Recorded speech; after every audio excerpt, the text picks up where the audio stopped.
నయ్యా రాజాని సన్నిధిలోనే ఉంటానయ్యా, మనసారా ఆరాధిస్తూ బ్రతికేస్తానయ్యా. రాజాని సన్నిధిలోనే ఉంటానయ్యా, మనసారా ఆరాధిస్తూ బ్రతికేస్తానయ్యా. లేదు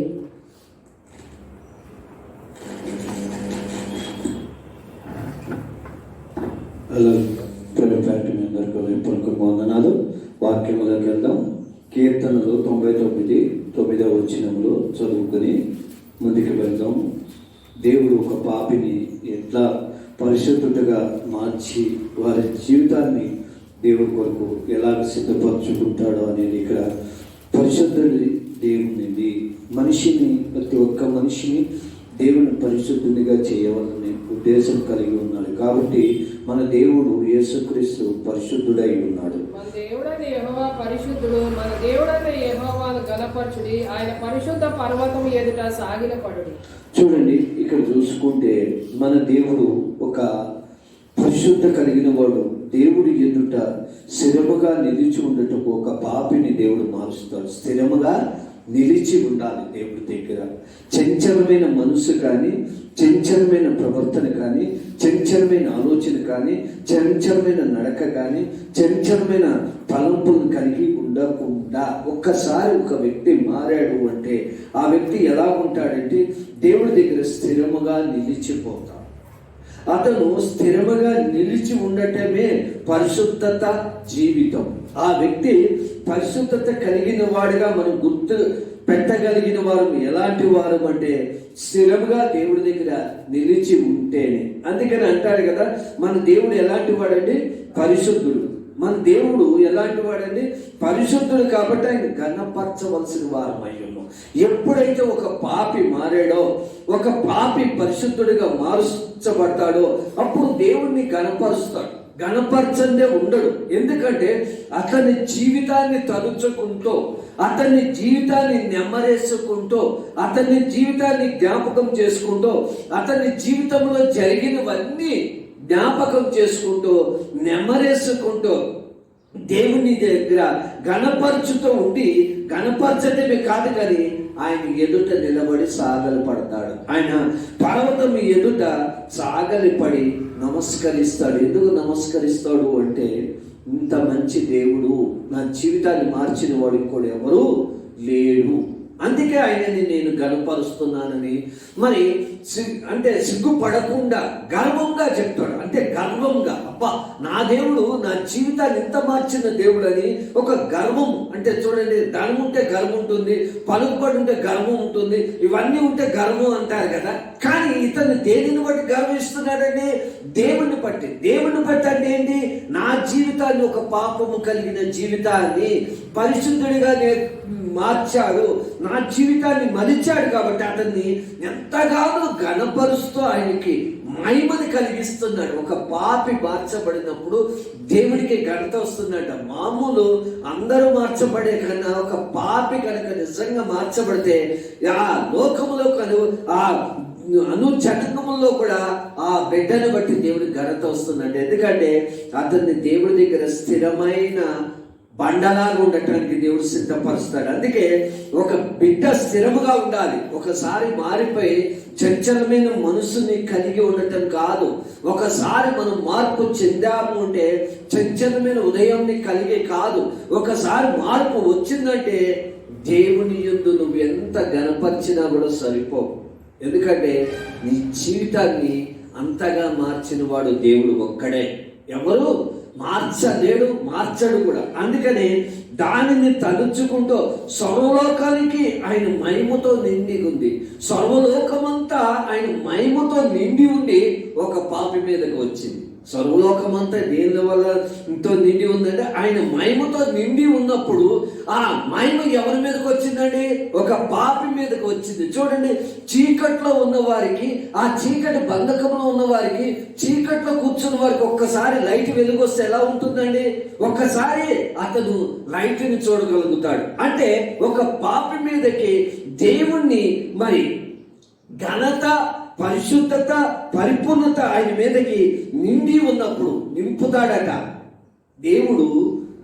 మరి వైద్యుడు దేనికంటే రోగులకే, ఆరోగ్యవంతులకి వైద్యుడు అక్కర్లా. అట్లనే పాపి కొరకే దేవుడు వచ్చాడు. ఒక పాపి రక్షించబడాలని దేవుడి ఉద్దేశం. ఎందుకంటే లోకమంతా ఆయన మహిమతో నిండి ఉంది.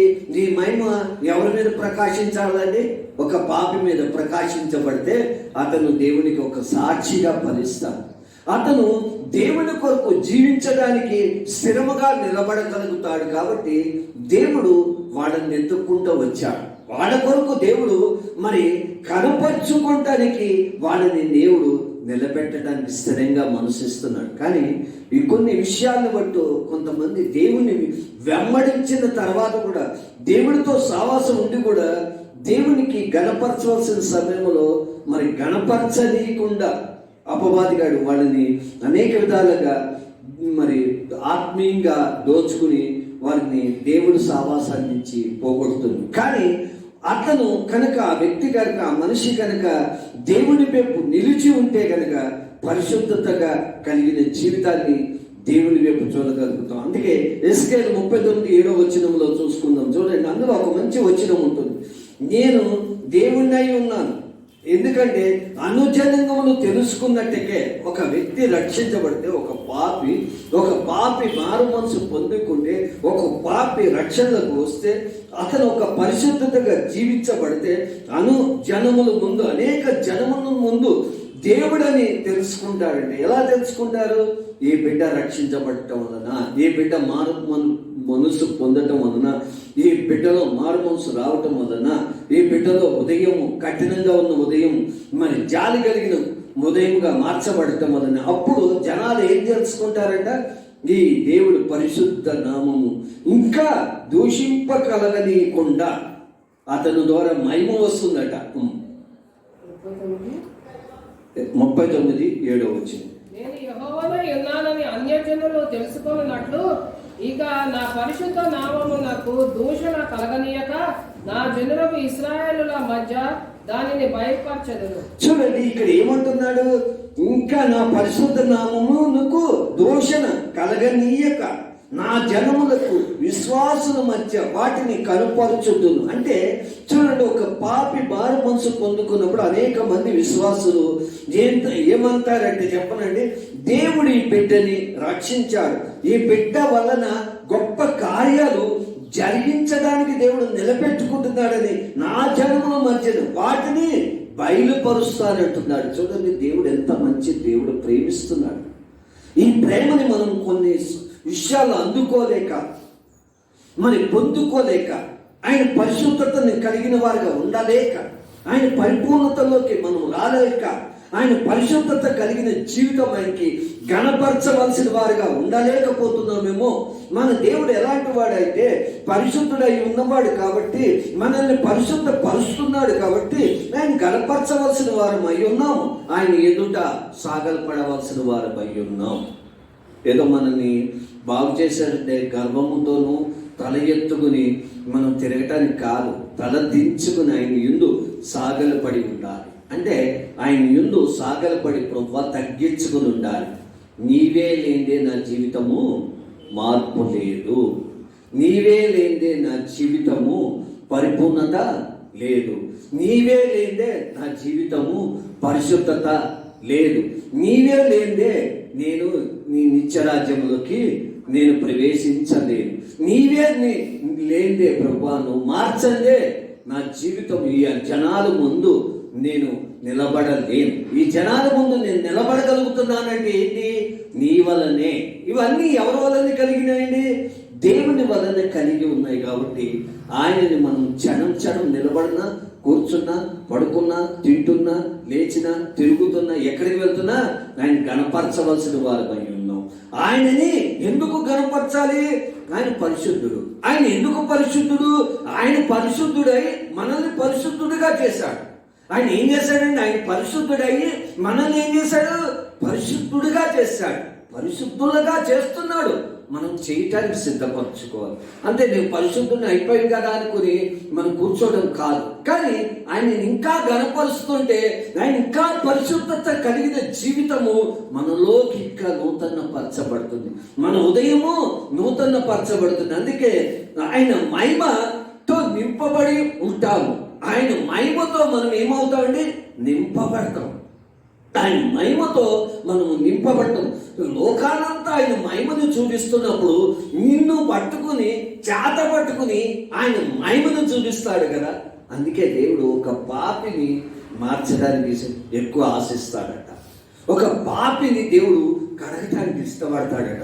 ఒక పాపిని శుద్ధి చేయడానికి ఇష్టపడతాడట. ఆ శుద్ధి అవటానికి మనము కూడా సిద్ధపరచుకోవాలి. అంటే ఏంటంటే ఆయన చేతుల్లో ఉన్నట్టుగా ఉండి జారిపోకుండా స్థిరంగా ఉండాలి. అందుకే అంటాడు చూడండి, ఇక్కడ ఏమంటున్నాడు?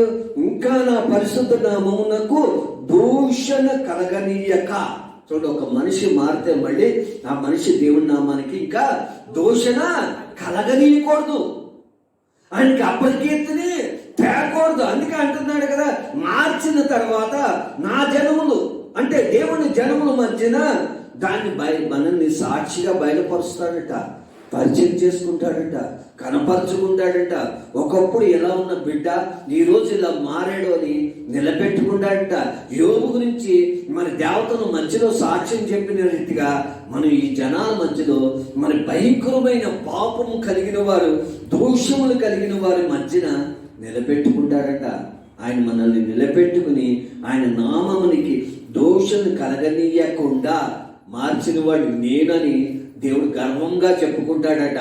ఈ బిడ్డని నేను మార్చాను, ఈ బిడ్డని నేను మలిచాను, ఈ బిడ్డని నేను రక్షించానని దేవుడు గర్వంగా ఆ బిడ్డని నిలబెట్టి చెప్పుకుంటూ ఉండటమే కాదు, ఆ బిడ్డ నిలబడినప్పుడట దేవుడు చాలా సంతోషిస్తూ ఉంటాడట. పైనుంచి చూసి సంతోషించి ఆనందిస్తూ ఉంటాడట. ఆనందిస్తూ ఉండి దూతలు వచ్చినప్పుడు దూతల ముందు చెబుతూ ఉంటాడట. నరుణ్ణి అంతగా ప్రేమిస్తున్నాడు కాబట్టి ఆ దూతల ముందు నిలబడినప్పుడు చెప్తూ ఉంటాడట. చూసావు, ఒకప్పుడు అతని జీవితం ఎలా ఉన్నదో, అతని జీవితాన్ని నేను ఎలాగ మార్పు చెందాడో ఈ రోజు చూడు, అనేక జనముల ముందు నా నామముని దోషణ కలగనీయకుండా నన్ను గణపరుస్తున్నాడే, నన్ను గణపరిచి మహిమని కలిగిస్తున్నాడే చూడు అని అంతగా సాక్ష్యం చెప్తూ ఉంటాడట. అంతగా ఆయన ఒక నరుణ్ణి పొగుడుతూ ఉంటాడట. ఎందుకంటే మనం ఆయన గణపరుస్తూ ఉంటేనే దూతల ముందు ఆయన ఒప్పుకుంటాడు. చూడండి, మన జీవితాన్ని మార్చడానికి దేవుడు వచ్చాడు. మన జీవితాన్ని మార్చడానికి ఎవరు వచ్చాడండి? దేవుడు వచ్చాడు. ఆ దేవుడు ఎవరు అనేది అంటే యేసుక్రీస్తు. ఆ యేసుక్రీస్తు ఎందుకు వచ్చాడు? ఎలా మార్చడానికి వచ్చాడు? ఎలా మలచడానికి వచ్చాడు? ఎలా రక్షించడానికి వచ్చాడు? మన ఉదయాన్ని ఎలా కడగడానికి వచ్చాడు? మన ఆలోచనలు, లోకాలోచనలు ఎలా తీయడానికి వచ్చాడంటే ఒక మానవుడిగా, ఒక మనిషి కుమారుడిగా మరి ఈ లోకానికి వచ్చి మనలాగా జన్మించి, మనలాగా జీవించి, మనలాగా నడిచి ఆయన మనకి మాదిరి చూపించి ఆయన రక్తముని చిందించి ఆ రక్తం ద్వారా కడుక్కోవడానికి ఆయన రక్తముని దారపోశాడు. ఆ రక్తం ద్వారానే మనం శుద్ధి అవుతున్నాం. ఆ రక్తం ద్వారానే మనం కడగబడుతున్నాం. ఆ రక్తం ద్వారానే ఈ జనముల ముందు, ఆయన జనముల ముందు, ఈ లోక జనముల ముందు, ఈ ప్రజల ముందు ఆయన నామముని గణపరుచుతున్నాం. అందరూ మనల్ని ఒకప్పుడు దోషించి ఉండొచ్చు, ఒకప్పుడు మనల్ని అందరినీ చేదరించుకుని ఉండొచ్చు, ఒకప్పుడు మనల్ని అందరినీ అసహించుకుని ఉండొచ్చేమో. ఒకవేళ అలాంటి వారి ముందు ఆయన నామాన్ని గణపరుచుకుంటాడు. మన ద్వారా ఆయన నామం ఏమవుతుందంటే ఘనముగా గణపరిచేవారిలాగా మనల్ని దేవుడు సిద్ధపరుస్తాడు. అందుకనే ఒక పాపిని దేవుని ఎదుట స్థిరముగా నిలిచించగల శక్తి కలిగిన దేవుడు. ఆ పాపి నిలబడటానికి దేవుడు ఇష్టపడతాడు, నిలబెట్టుకోవడానికి దేవుడు ఇష్టపడతాడు. సర్వాధికారము, సర్వము అధికారం కలిగిన దేవుడు. ఆయన దగ్గరే ఉంది సర్వమును. ఎందుకంటే ఆయన ఎప్పుడూ పరిశుద్ధుడై ఉన్నాడు. ప్రతి మానవుడు పరిశుద్ధుడిగా మారాలనే ఉద్దేశమే దేవుడిది. ప్రతి మానవుడు పరిపూర్ణతలోకి తీసుకురావాలనేదే దేవుడు ఉద్దేశం. అందుకే దివారాత్రుల్లో ఆయన మన కొరకు విజ్ఞాపన చేస్తూనే ఉంటాడట. మానక మరవక మానడు, మరవడు. ఒకవేళ మనం మాంతం కానీ మనం మర్చిపోతాం కానీ ఆయన మానక మరవక ఆయన విజ్ఞాపన దివారాత్రులు మన కొరకు చేస్తూనే ఉంటాడట.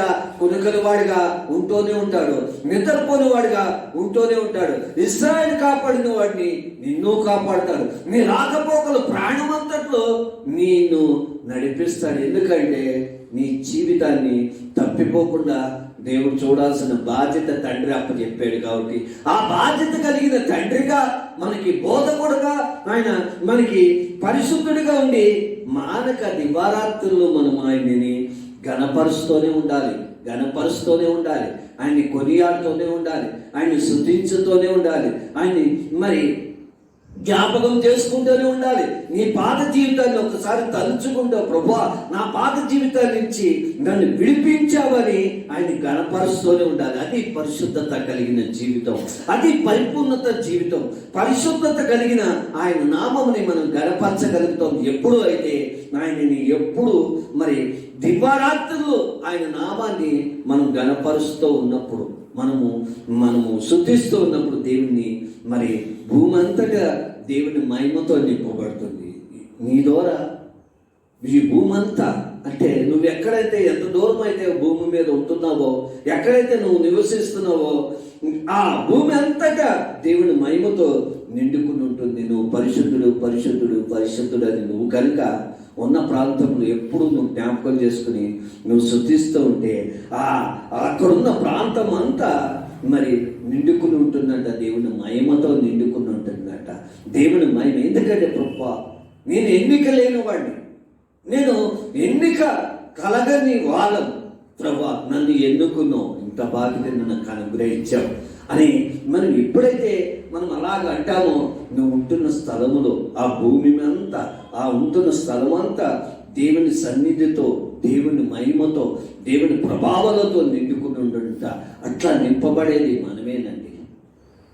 నువ్వు ఎప్పుడైతే దేవుని పరిశుద్ధుడు పరిశుద్ధుడు పరిశుద్ధుడు పరిశుద్ధుడని ఎప్పుడైతే నీ నోటితో ఆరాధిస్తావో, నువ్వు ఉంటున్న ఆ కాంప్లెక్స్లో కానీ, ఉంటున్న స్థలంలో కానీ, ఇంట్లో కానీ, ఆ ప్రాంతంలో కానీ దుష్టత్వము ఎంత మాత్రం, దుష్టక్రియలు ఎంత మాత్రం ప్రభావాలు పనిచేయవు, దాని ఉద్దేశంలో ఎంత మాత్రము నెరవేర్చబడవు. ఎందుకంటే ఆయన మహిమతో నిండుకుని ఉంది, ఆయన ప్రభావాలతో నిండుకుని ఉంది, ఆయన ఆత్మతో నిండుకుని ఉన్నది, ఆయన శక్తితో నిండుకుని ఉన్నది, ఆయన ఆత్మపరుడై ఉన్నాడు. కాబట్టి అక్కడంతా ప్రాంతమంతా మహిమతో నింపి వెలుగుతో నింపబడుతుంది. కాబట్టి ఆ ప్రాంతమంతా నీ వలన మేలు కలుగుతుంది, నీ వలన దీవెన కలుగుతుంది. అందుకనే ఇక్కడ చూసుకోండి, ఇజ్రాయిల్లో 9వ అధ్యాయం 15వ వచనంలో, ఇజ్రాయిల్ 9వ అధ్యాయం 15వ వచనంలో చూసుకుంటే ఆ ఇజ్రాయిల్ ఒక మాట అంటాడు చూడండి, మేము నీ సన్నిధికి అపరాధములు కనుక నీ సన్నిధికి నిలిచేందుకు మేము అర్హులము కాదు అంటాడు. ఎందుకు అర్హులము కాదు? మనం ఇంకా పాపంలోనే దొర్లు ఆడుతుంటే, ఇంకా పాపిగానే మనం జీవిస్తుంటే, ఇంకా పాపి ఆలోచనలోనే కలిగి ఉంటే, ఆ పాపం ఉద్దేశములు కలిగి మనసుతో ఒకవేళ ఉంటే కనుక మనం అర్హులము కాదు. ఇక్కడ పరిశుద్ధుడు పరిశుద్ధుడు అని మనం ఎప్పుడైతే దేవుని శుద్ధిస్తామో దేవుని యందు మనం అర్హులమై ఉంటామో. అందుకే ప్రార్థిస్తాడు చూడండి అక్కడ, నా దేవా నా దేవా నా ముఖం నీ వైపు ఎత్తుకొనుటకు సిగ్గుపడి. 9వ అధ్యాయం 15వ వచనం, యెహోవా ఇశ్రాయేలు దేవా నీవు నీతిమంతుడవై ఉన్నావు, అందువల్లనే నేటి దినమున ఉన్నట్టుగా మేము శేషించి నిలుచుచున్నాము. చిత్తగించుము, మేము నీ సన్నిధిని అపరాధము గనక నీ సన్నిధిని నిలుచుటకు అర్హులము కామని ప్రార్థన చేసింది. చూసారండి, ఎందుకు మనం అర్హులం కాదు? ఇంకా పాపంలోనే ఉంటే అర్హులం కాదు, ఇంకా అపరాధంలోనే ఉంటే మనం అర్హులం కాదు. మనం ఏ ఉద్దేశంలో కలిగి, లోక ఉద్దేశంలో ఉంటే మనం అర్హులం కాదు, లోకాలోచనలో ఉంటే మనం అర్హులం కాదు. ఎందుకంటే ఒక పాపిని మరి రక్షించి దేవుని ఎదుట స్థిరముగా నిలిచి ఉన్నప్పుడు ఇక్కడ మనం ఎందుకు అర్హులం కాము? ఇశ్రాయేలు గతములో ఎందుకు అర్హులు కాలేకపోయారు అంటే, దేవుడు అనేక అద్భుతాలు జరిగించిన తర్వాత దేవుడి మీద ఏం చేశారండి?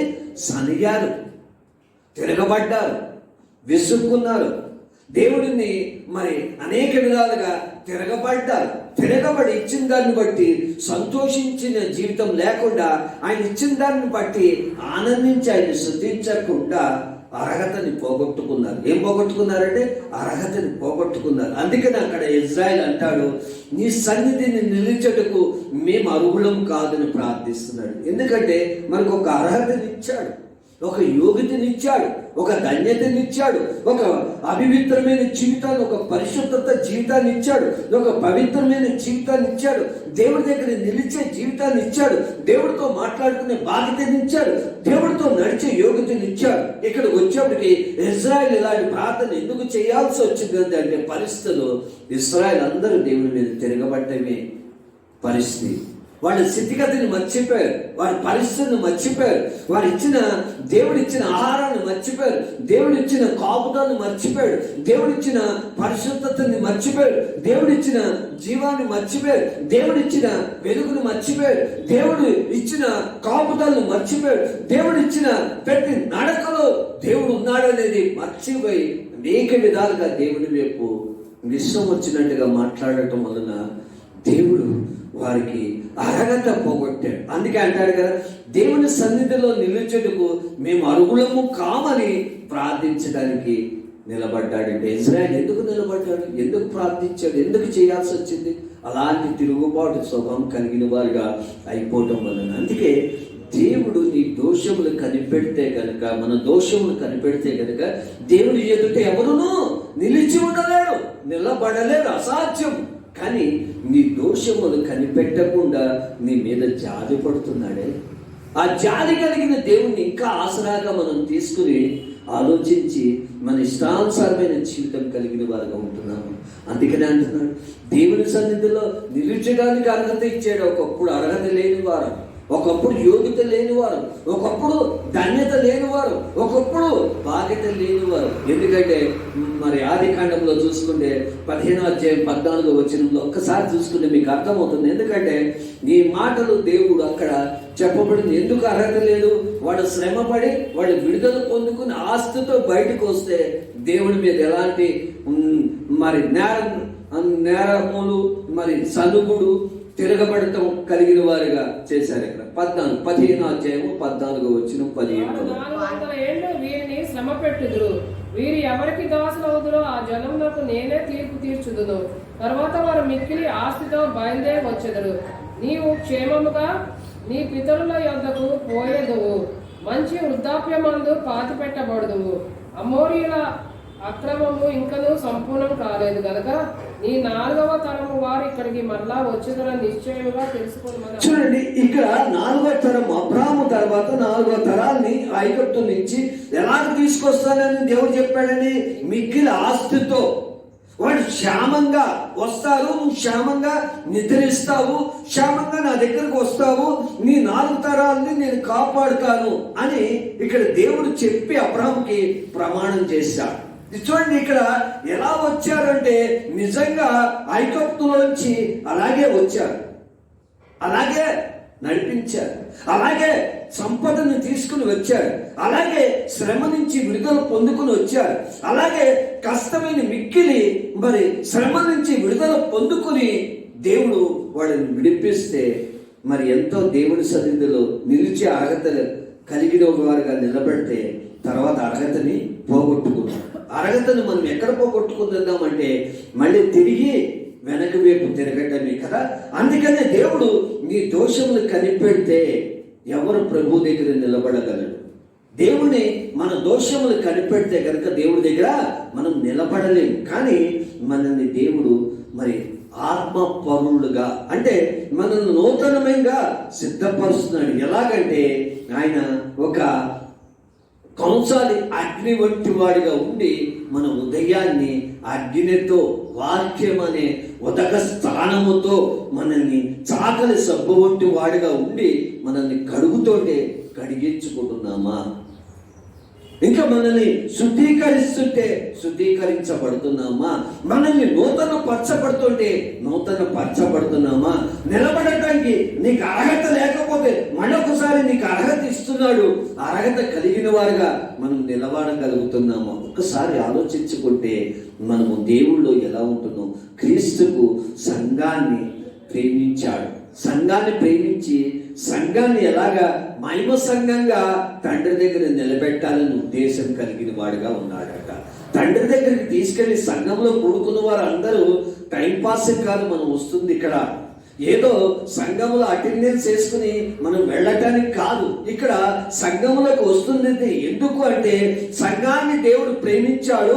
రెండోది మహిమ సంఘముగా ఆయన తన ఎదుట, తండ్రి ఎదుట తీసుకెళ్లి మనల్ని అందరినీ నిలబెట్టడానికి. నేను వీళ్ళ ఉదయాలు ఇలా మార్చా, వీళ్ళ మనసులు నేను ఇలా మార్చా. ఎలా మార్చానంటే ఆయన కంసాలు అగ్ని వంటి వాడుగా నేను అగ్ని వల్లకి వెళ్ళి వాడిని మార్చా. మరి చాకలి బట్టలు ఎలా ఉతుకుతాడో అలా ఉతికి వాడిని నేను అలా మార్చాను అని దేవుడు మరి చెప్తాడట తండ్రి దగ్గరికి తీసుకెళ్ళి. అందుకని కుడి పక్కకి నడిపించమని అంటాడట. చూడండి, దేవుడు ఇక్కడ మన సంఘంలో మనల్ని ఎందుకు సిద్ధపరుస్తున్నాడు అంటే దేవుడు తండ్రి దగ్గర మనల్ని నిలబెట్టడానికి. ఈ లోకంలో సంఘములో మనం కూడుకుంటున్నామంటే దేని కొరకు కూడుకుంటున్నాము? మనము పరిపూర్ణతలోకి రావటానికి. ఒక పాపిని మార్చిన దేవుడు ఆయన దగ్గర నిలబడి అర్హులుగా ఉండటానికి, అనర్హులుగా కాదు మనం ఉండటానికి. ఒక అర్హత మనకి ఇచ్చాడు. అర్హులుగా ఉండటానికి మనం నిలబడి ప్రార్థించాలి. ఎందుకంటే దేవుడు ఎప్పుడు పరిశుద్ధుడై ఉన్నాడు. నువ్వు ఆయన్ని గణపరచవలసిన వారమయ్యును. ఎందుకున్నావు అంటే నీ జీవితాన్ని ఒకసారి నెమరేసుకోవాలి. ఎప్పుడు నీ జీవితాన్ని మర్చిపోకుండా దేని నుంచి దేవుడు విడిపించాడు, దేని నుంచి నిన్ను కాపాడాడు, దేని నుంచి నిన్ను మరియు రక్షించాడు, దేని నుంచి నిన్ను ఆదుకున్నాడు, దేని నుంచి నిన్ను సంరక్షించాడు, దేని నుంచి ఆయన నీ మీద కృప చూపించాడు, దేని వల్ల నీ మీద జాలి చూపించాడు, నీ మీద దయను చూపించాడు, దేని వల్ల నిన్ను చేత పట్టుకుని అందులోంచి విమోచించాడు అనేది జ్ఞాపకం చేసుకోవాలి. ఇశ్రాయేలుని ఎందుకు విడిపించాడు అంటే వాడు పడుతున్న శ్రమను చెప్పాడు కదా అబ్రాహాముతో, నేను తీర్పు తీర్చిన తర్వాత వారు మిక్కిలి ఆశతో బయలుదేరి వచ్చింది. ఎందుకంటే వారు 4 తరాలు ఏళ్ళు వీరిని శ్రమ పడుతురు. ఆ శ్రమని చూసి జాలి పడ్డాడు. నువ్వు పడుతున్న శ్రమను చూసి జాలి పడతాడు. నువ్వు పడుతున్న వ్యాధిని చూసి జాలి పడతాడు. నువ్వు చూస్తున్న కరువుని, నిందల్ని, అవమానం అన్నీ చూసి జాలి పడి దీన్ని విడిపిస్తే ఇంకా దేవుని మర్చిపోకుండా ఆయన మనం గణపరచవలసిన వారం అయ్యాను. ఇక్కడే మనం పొరపాటు చేస్తాం. ఇక్కడే మనము అనర్హులం అయిపోవటానికి కారణం ఆయనను గుర్తు పెట్టుకోకుండా, ఆయన జ్ఞాపకం చేసుకోకుండా. ఆయన పరిశుద్ధుడు దేవుడు కాబట్టి ఆయన గణపరిచి ఆయన దగ్గర సాగరపడటం. ఈ 3 తప్పులు చేస్తున్నాం. ఈ 3 తప్పుల వల్ల దేవునికి అనార్హులం అయిపోతున్నాం. ఎందుకంటే ఒక్క పాపిని మరి దేవుడి ముందు నిలబెట్టాడంటే ఆయన పరిశుద్ధుడై ఉన్నాడు కాబట్టి ఆయన మనం గణపరచవలసిన వారం అయి ఉన్నాం. ఆయన నిన్ను పరిశుద్ధుడిగా చేస్తున్నాడు కాబట్టి ఆయన ఎదుట సాగరపడి ఉండాలి. ఎప్పుడూ సాగరపడి ఉండాలి. ఈ అర్హత కానీ, ఈ యోగ్యత కానీ, ఈ ధన్యత కానీ, ఈ కీర్తి కానీ ఇవన్నీ కలిగిందంటే ఎవరి వల్ల కలిగిందంటే దేవుని వల్లనే. దేవుని లేని ఏది కలగదు. అందుకనే మనం ఎప్పుడు విరిగిన మనసు దేవునికి ఇష్టమై ఉన్నది. ఏ మనసు కావాలండి?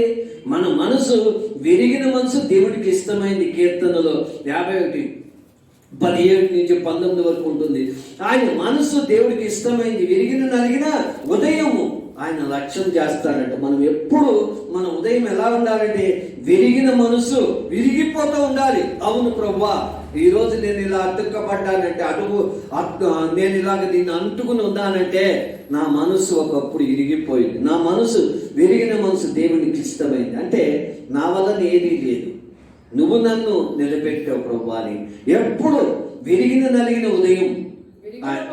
దేవునికి ఇష్టమైన బలులు దేవా, విరిగి నలిగిన హృదయమును నీవు అలక్ష్యం చేయవు. చూడండి, పడిపోయిన మనము కూలిపోయిన వారం మళ్ళీ కట్టబడతాం. పడిపోయిన వారము, తొట్టిల్లిపోయిన వాళ్ళము మళ్ళీ స్థిరపరచబడతాం. ఎప్పుడైతే నువ్వు విరిగిన మనసు దేవుని కలిగిన ఉన్నప్పుడు దేవుడు నిన్ను చూసి ఇష్టపడతాడు. విరిగిన మనసు కలిగి ఉంటే ఎప్పుడు విరిగిన మనసుతోనే ఉండాలి. అంటే మన మనసు ఇప్పుడు ఒకవేళ నా మనసు అతుక్కుంది కదా అని, నేను ఇంకా దీవించబడ్డాను కదా అని, ఇంకా నేను ఆశీర్వదించబడ్డానే కదా అని, నాకేంటి ఇంకా దేవుడితో అని నువ్వు ఎప్పుడు అనుకోవద్దు. దానికి ఇష్టడుగా ఉంటాడు దేవుడు. ఎప్పుడు నీ మనసు అంటే విరిగిన ఒకప్పుడు నీ జీవితాన్ని జ్ఞాపకం చేసుకుంటూ, ప్రభువా ఈరోజు నేనున్నానంటే నీ పరిశుద్ధత వలన, నేను పరిశుద్ధునిగా అవడానికి కారణం ఎవరండి? మన వల్ల అయ్యామా? నేను వస్తేనే నేను పరిశుద్ధుడిని అయ్యాను మనం అనుకుంటాం, కానీ నువ్వు వస్తేనే పరిశుద్ధత కాలేదు, కానీ దేవుడు నిన్ను తీసుకొచ్చి పరిశుద్ధుడిగా చేశాడు అనేది మర్చిపోవద్దు. నేను తీసుకొచ్చి, ఎందుకంటే దేవుడికి మరి ఆయన ఎందుకు అంటే క్రీస్తు సంఘముని ప్రేమించాడంటే సంఘము శిరస్సు అయి ఉంది. ఆయన మహిమగల సంఘాన్ని తీసుకెళ్ళి, ఈ మహిమ కలిగిన సంఘాన్ని తీసుకెళ్ళి ఎక్కడ ఎదుట నిలబెట్టాలంటే దేవుని ఎదుట, పరలోకము యందు తండ్రి యందు నిలబెట్టాలంటే ఆయనకు ఉద్దేశం కలిగి ఉంది. సంఘంలో కూడుకుంటున్న వారందరూ దేవుని తండ్రి యందు పరలోకము యందు నిలబెట్టాలని దేవుని ఉద్దేశం. అలాగా మనం నిలబడాలి. మనం అలాగా నిలబెట్టుకుని దేవుణ్ణి మహిమపరచవలసిన వారం అయ్యాను. దేవుణ్ణి మనం అలాగే నిలబడి ఘనపరచవలసిన వారం ఉన్నాం. అందుకంటే దేవుని యొద్ద మనం స్థిరముగా నిలిచి ఉండవలసిన వారం అయ్యాను. మరి పరిశుద్ధత దేవుణ్ణి కలిగిన వారిగా, మనం పరిశుద్ధత కలిగిన వారిగా దేవుని ఘనపరుస్తూనే ఉండాలి. సంఘంలోకి రావటం అంటే ఏంటి? మన గురించి మనం వస్తున్నాం అని కాదు, కానీ దేవుణ్ణి నువ్వు ఘనపరచడానికి వస్తున్నావు. దేవుణ్ణి ఘనపరచడానికి ఆయన ఎదుట నువ్వు సాగలపడి నమస్కరించడానికి వస్తున్నావు. సంఘం అంటే ఆయన శిరస్సు, మరి శరీరం అయ్యింది. ఈ శరీరం ఆయన శిరస్సుగా ఉండి నువ్వు సాగలపడి దేవుడి దగ్గర నీ విడుదల కొరకు జ్ఞాపకం చేసుకుంటూ నీ పరిశుద్ధ స్థలంలోకి నేను రాగలిగినానంటే ప్రభువా నీ వల్లనే. ఎందుకంటే ఐకత్తులో ఇక్కడ మరి శ్రమపడి వాళ్ళు మరి తీర్పు తీర్చి వాళ్ళకి విడుదల ఇచ్చి మిక్కిలి ఆశతో బయటకు తీసుకొచ్చిన దేవుడు. అవును దేవా, ఈ రోజు కూడా నేను అనేక శ్రమలు పడి మళ్ళీ నీ సన్నిధికి వచ్చా. నువ్వు విడిపిస్తేనే ఐకత్తు నుంచి నువ్వు ఎలాగ బయటకు తీసుకొచ్చావో నన్ను కూడా ఆ శ్రమల నుంచి నువ్వు నన్ను బయటకు తీసుకొచ్చావు. గణపరచడం అంటాను. నీ శ్రమ నుంచి నేను బయటకు తీసుకొచ్చినప్పుడు నువ్వు గణపరచాలి. అదే వాళ్ళు మరి ఆ రీతిగా వాళ్ళు కలిగి ఉన్నప్పుడు దేవుని గణపరచలేకపోయారు. కొంచెం సేపే గణపరిచారు, కొంచెం ప్రాంతం వరకే గణపరిచారు. ఆ రోజు ఆకలి తీర్చబడినంత వరకే గణపరిచారు. మళ్ళీ వాడు కష్టం వస్తే మళ్ళీ వాడు దేవుడి మీద విసిపోవడం. అందుకే ఇజ్రాయిల్ అలా ప్రార్థించడానికి కారకుడు అయ్యాడంటే మేము అర్హులం కాదు, అర్హత పోగొట్టుకున్నారు. ఒక అర్హతని, పరిశుద్ధతని పోగొట్టుకున్నారు, ఒక పరిపూర్ణతని పోగొట్టుకున్నారు. ఎందుకంటే అన్ని లక్షల మందికి దేవుడు ఒక్కసారి మానమనసుని కలగజేసి మానమనసు బాప్తిజం రక్షణని ఎర్ర సముద్రం దాటిస్తూ ఆ నీళ్ళలోనే వారి బాప్తిజాలు ఇచ్చి నడిపించిన రీతిగా వాళ్ళ ఉదయానికి అర్హతని కలిగిస్తే వాళ్ళు రాను వాళ్ళ దేవుడి దగ్గర నుంచి అర్హత పోగొట్టుకున్నారు. దేవుడి దగ్గర నిలబడి ప్రార్థించుకునే యోగ్యతను కూడా పోగొట్టుకోవడానికి కారణం ఏంటంటే వాళ్ళలో ఉన్న దోషాలే, వాళ్ళలో ఉన్న దోషక్రియలే, వాళ్ళలో ఉన్న చెడు ఆలోచనలే, వాళ్ళలో ఉన్న చెడు తలంపులే, వాళ్ళలో ఉన్న చెడు నడకే, వాళ్ళలో ఉన్న చెడు ప్రవర్తనలే, వాళ్ళలో కలిగినవన్నీ దానిని బట్టి అర్హత అర్హులైనప్పుడు ఒకప్పుడు దేవుడు ఎంతగానో ప్రేమించి మరి సముద్రానికి ఆజ్ఞించి కాపాడి సంరక్షించిన వారు ఎందుకు అట్లా పోగొట్టుకున్నారు అంటే అక్కడ దేవుని యందు మరి నమ్మకం లేక, దేవుని యందు మరి నమ్మకంగా కలిగి దేవుడితో సావాసం చేయకపోవటం వల్లనే వారు అంతగా దేవుడితో సావాసాన్ని కోల్పోవటానికి ఆయోగ్యులు అవటానికి కారణమయ్యారు. అందుకని ఇక్కడ చూడండి, మనం ఎప్పుడైనా దేవుడు ఎందుకన్నాడంటే మలాకీలో 3వ అధ్యాయము 2వ వచనం అంటే ఆయన ఎలాంటి వాడు, నిన్ను కంసాల అగ్ని వంటి బంగారముని ఎలాగ నిన్ను సైనింగ్ రావాలని నీ జీవితంలో అనుదినము సైనింగ్ చేయాలని ఉద్దేశం. అంటే నీ ద్వారా దేవుని మహిమ అక్కడ కనపరచబడాలి, ప్రకాశించబడాలి. అందుకని నిన్ను అట్లా కంసాల అగ్ని వంటి వాడుగా ఉండి నిన్ను కాలుస్తూ ఉంటాడు, సరిచేస్తూ ఉంటాడు, నడిపిస్తూ ఉంటాడు. చాకలి సబ్బువాడు, సబ్బు వంటి వాడు కదా. చాకలి వాడు ఎలాగ సబ్బు బట్టలకి పెట్టి ఉతుకుతాడో మనను కూడా ఏదైనా పొరపాటు జరిగితే ఊరుకోడు, ఉతుకుతూనే ఉంటాడు. గాయములు కలిగిస్తూనే ఉంటాడు, బాధని కలిగిస్తూనే ఉంటాడు. మనం సరి చేసుకోవాల్సిన బాధ్యత మన చేతుల్లో. మళ్ళీ ఈ రెండు విషయాలు అర్థం చేసుకుంటే ఏంటి, మళ్ళీ దేవుళ్ళలోకి వచ్చి నువ్వు నిలబడటానికి అర్హతని ఇస్తున్నాడు, అర్హతని కలిగిస్తున్నాడు. మళ్ళీ నీ జీవితాన్ని ఏం చేస్తున్నాడు, పడిపోకుండా పరిశుద్ధుడుగా చేస్తున్నాడు. మళ్ళీ ఆయనని గణపరచడానికి. ఎందుకంటే ఆయన జనముల ముందు దోషణ కలగకుండా, మన దోషణ అర్పణ కలగనీయకుండా దేవుని నమ్మిన బిడ్డలు ఈ రీతిగా ఉంటారని చెప్పుకోకుండా మళ్ళీ నిన్ను నిలబెట్టడానికి అవకాశం ఇస్తున్నాడు. ఆ అవకాశం నువ్వు తీసుకుని మళ్ళీ నిలబెడితే కనుక దేవునికి ఘనపరిచిన జనములుగా మనం మార్చబడతాము. ఎందుకంటే సర్వ అధికారం దేవుణ్ణి కలిగి ఉన్నది. కాబట్టి దేవుడు మనకి ప్రభువు అయి ఉన్నాడు, ఆయన మనల్ని నడిపిస్తున్నాడు. కాబట్టి ఆయన రూపంలోకి మనం వెళ్ళాలి, కానీ మన రూపంలోకి రమ్మని ఆయన అడగకూడదు. ఎప్పుడు ఆయన రూపంలోకి మనం వెళ్ళాలి. కొంతమంది అడుగుతారు, నా రూపంలోకి రా, నువ్వు నన్ను నడిపించాలి. అది తప్పు. మన దేవా, నీవు నన్ను నడిపించు నీ రూపంలోకి. నీ సంకల్పం ఏమిటో సిద్ధపరచుకో, నన్ను నడిపించు. నీ ప్రణాళిక ఏంటో తెలియపరచు. ఎందుకంటే దేవుడిచ్చిన ఆహారాన్ని విడిచిపెట్టి మాకు ఇది కావాలి అది కావాలని కోరుకున్నాను. దేవుడిచ్చిన చిత్తమైన ఆహారాన్ని భుజించడానికి ఇష్టపడకుండా సనియారు. దేవుడిచ్చినవి మంచిగా ఆరోగ్యమైనవి కలిగినవి అన్ని ఇచ్చినప్పుడు వాళ్ళు తిరగబడ్డారు.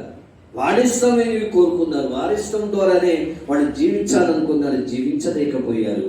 దేవునికి అనర్హులుగా వేరైపోవటం జరిగింది. చూడండి, ఈరోజు కూడా కొన్ని విషయాలు దేవుని చిత్తాన్ని తెలుసుకోకుండా మనం అడుగుతూ ఉంటాం. ప్రభువా, మనం అడగాల్సింది, నీ మార్గంలోకి నేను వెళ్ళాలి, నేను రావాలి, నీ మార్గం నేను తెలుసుకుని జీవించాలి, నువ్వు ఇచ్చిన దాన్ని బట్టి సంతోషిస్తూ నేను గర్వపరచాలి. ప్రభువా, నా జీవితం ఎప్పుడు పాపిగా ఉండకూడదు. నేను ఒక్కసారి పాపినయి మళ్ళీ నేను పరిశుద్ధతలోకి వచ్చా, నీ రాకడి వరకు నేను నీ పరిశుద్ధతలో నేను జీవించడానికి నాకు దయచేయమని ఆయన కనపరుస్తూ ఉండాలి.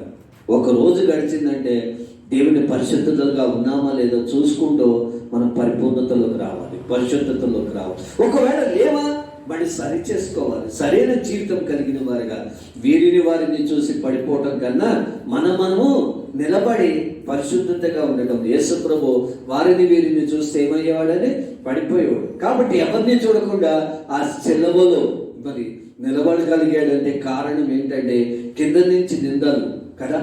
ఎన్ని నిందలో ఆయన సిలువలో వేలాడుతున్నప్పుడు పక్కనున్నవాడు నిందించుతున్నాడు. అనేకమైన నిందలు పడుతున్నా కూడా తండ్రి చిత్తాన్ని జరిగించడానికి ఆ సిలువలో, ఆ ఎండలో, భయంకరమైన పరిస్థితుల్లో అలాగే వేలాడుతూ ఆయన నిలబడి ఎవరిని చూడలేదు, తండ్రిని చూశాడు. తండ్రి చిత్తాన్ని జరిగించడానికి ఆయన ప్రాణాన్ని పెట్టి ఆయన రక్తాన్ని చిందించాడు. ఆ రక్తం ద్వారా మనకు విమోచన, విడుదల ఇచ్చింది, రక్షణ ఇచ్చాడు. ఆ రక్షణే ఈరోజు మనల్ని కాపాడుతుంది.